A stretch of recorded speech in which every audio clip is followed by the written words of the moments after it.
أكثر سندويشة استهلاكا في العالم. برجر برجر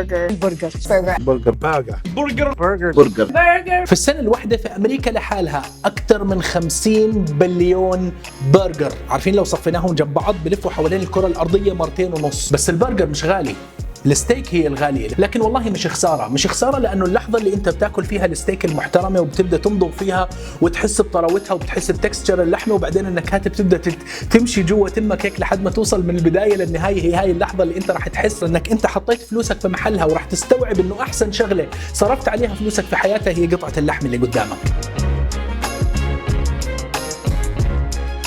شوف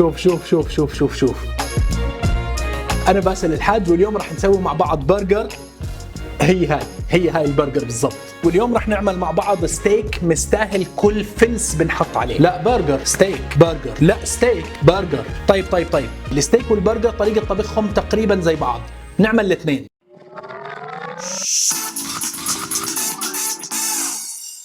كيف نختار احسن انواع ستيك وكيف نعمل اطيب ستيك؟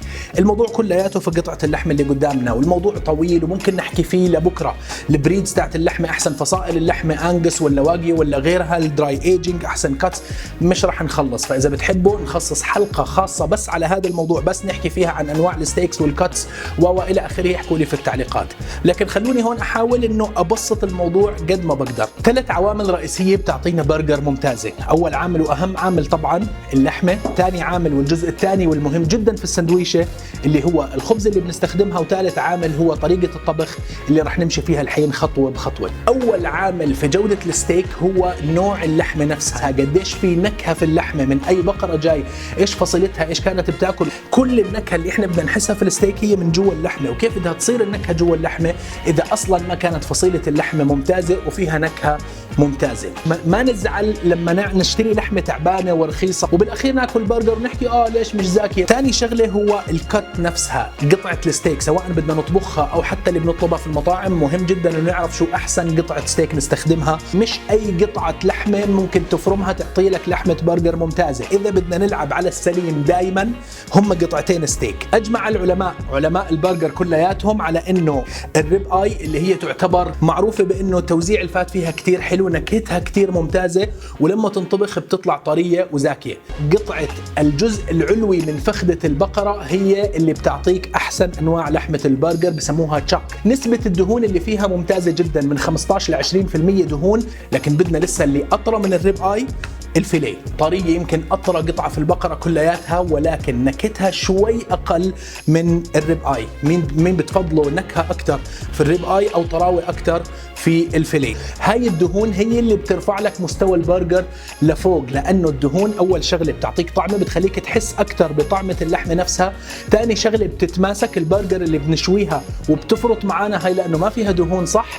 ثالث عامل وأهم عامل هو الجوس، العصارة. لما تاكل برجر جوسي بتجنن، هاي معناها أنت أكلت برجر نسبة الدهون فيها صح. أنا هون اللحمة اللي راح استخدمها هي أبردين أنجس ستيك، واحدة من أفضل فصائل الستيك في العالم، دراي ايج 28 يوم.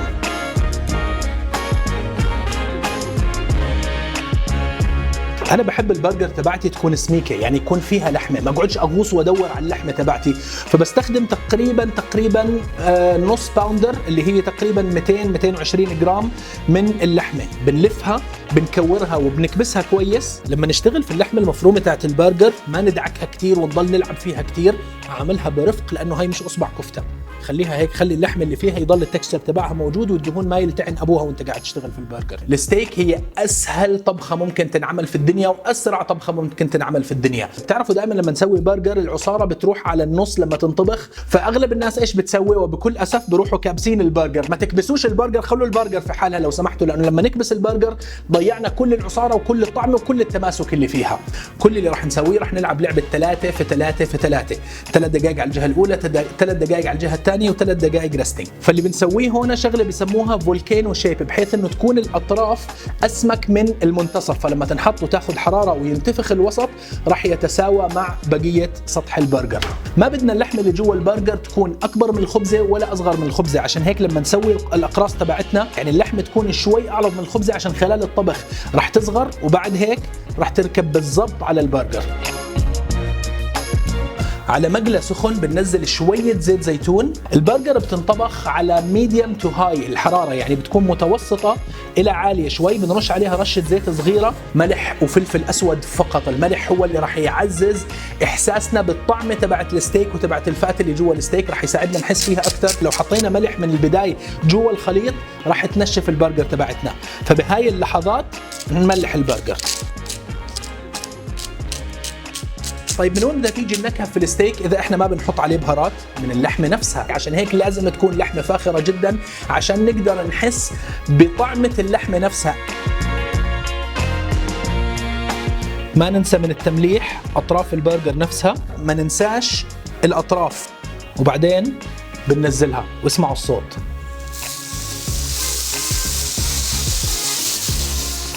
اسمعوا الصوت، بس اسمعوا الصوت. 3 دقائق بنخلي اللحمة على النار، ما بنقرب عليها. أرجوكم نطلع عليها، نبدأ نحبها، نبدأ يصير في بيننا تواصل، عشان هذا التواصل مهم جدا في المرحلة النهائية لما نيجي ناكلها. البرجر بتنطبخ كأنها ستيك أو بانكيك. ستيك لأنها بتنزل على مقلى سخن، ما بتضل تتقلب مرة واحدة بس، ما حدش يقعد يضل يلعب في البرجر، هي مرة واحدة بس. نتركها 3 ل 4 دقائق بعدين نقلبها على الجهة الثانية. وكيف نعرف انها استوت؟ كيف بنعرف البانكيك استوت؟ الأطراف بتصير هيك شوي بنية، النص بصير شوي بابلي. هي هاي اللحظة المناسبة إن نقلب فيها البرجر.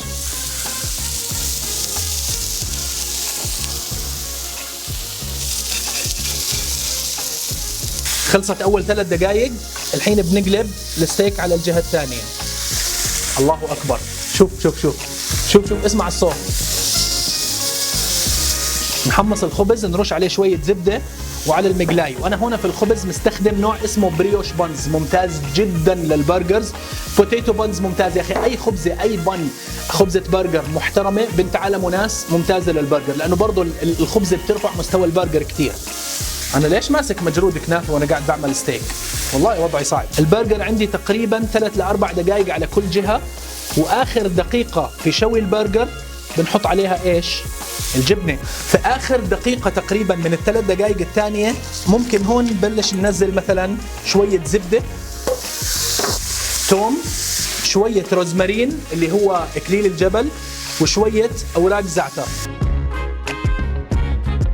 في حركة كتير حلوة لتذويب الجبنة بسرعة، هو إنه نصب عليها مي حوالين البرجر وبعدين نغطي، وبخار المي هو اللي راح يذوب الجبنة في ثواني.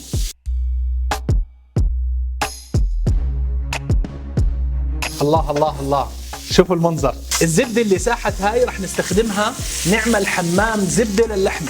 شوف الوصف محلاه، حمام زبدة للحمة، ومن التوم اللي حواليها والروزمارين والزعتر هي اللي راح تعطي هيك هبت كتير حلو للحمة. بديش كل العصارة، الحين راح تشوفوا العصارة اللي حنازله من اللحمة ما بدي اياها تنزل على الخبزة تتشتش الخبزة تبعتي. طيب احنا الحين خلصنا ال3 دقائق الثانيين تبعونا، بيجي دور اهم 3 دقائق في الموضوع اللي هي ريستنج.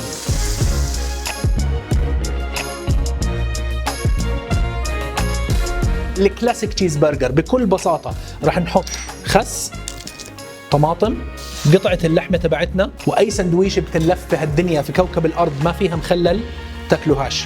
لفوا عنها وامشوا، اتركوها لحالها عشان تحس بالذنب ويصير فيها مخلل في المستقبل. شوية مايونيز، شوية كاتشب، وخلصنا. صدقوني البرجر مش في الاختراعات اللي محطوطة فوقيها وتحتيها، هي في الخبز الصح واللحم الصح وطريقة طبخ بسيطة، هاي اللي بتعطي لك برجر عن جد طيبة. الريستنج هذا أو تريح اللحمة هاي هي أهم فقرة في كل الموضوع، لأنه لو شلناها من النار وقطعناها ما راح تطلع لنا لا جوسي ولا راح يكون فيها عصارة ولا راح يكون فيها نكهة كويسة. يا جماعة كل إنسان في الدنيا محتاج فرصة، أعطوا الستيك فرصتها إنها ترجع تستوعب اللي صار فيها بعد الشوك العالي من الحرارة والطبخ اللي أخذتها، ترجع توزع العصارة جواها صح، ترجع ترتاح الألياف والأنسجة اللي جواها ترجع تاخذ شكلها الطبيعي. والشكل هذا بعد ما استوت حنشوف بعد شوي. والله بعرف 3 دقائق كتير بس مهمة في حياة الإنسان. الحين هنا ممكن نبدأ نخترع شوي في البرجر الثاني. ممكن نحط عليها أول إشي مثلا بيكن فطر، بعدين قطعة اللحمة، بعدين مخلل، بصل، وبندورة. وهيك صارت جاهزة عنا ريب آي وفيليه أبردين أنجس دراي ايجد.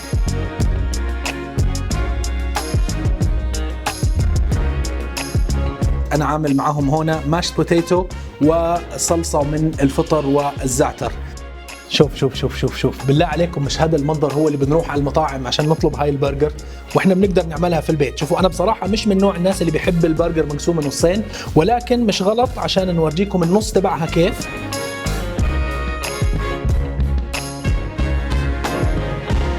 وإذا بيطلع لي واحد في التعليقات بيقول لي أنت كيف تأكل اللحمة إنها نية إنها معبية دم، يؤسفني أني أجرح مشاعرك وأقول لك ما فيها دم. الدم هذا اللي في الأوردة والعروق اللي في جسمنا هذا مش دم، هاي اسمها عصارة اللحمة. وإنت إذا مش مستعد تعيش تجربة الستيك عن جد وتاكل الستيك عن جد زي ما المفروض تتاكل وبتاكلها ويلدان، رسالتي لك هي يا اخي كل دجاج، يا اخي اطلب دجاج، يا اخي بلاش لا تظلمش الستيك معك ارجوك. طيب الواحد حكى كثير اليوم وجاءت اللحظة، خلينا ندوق.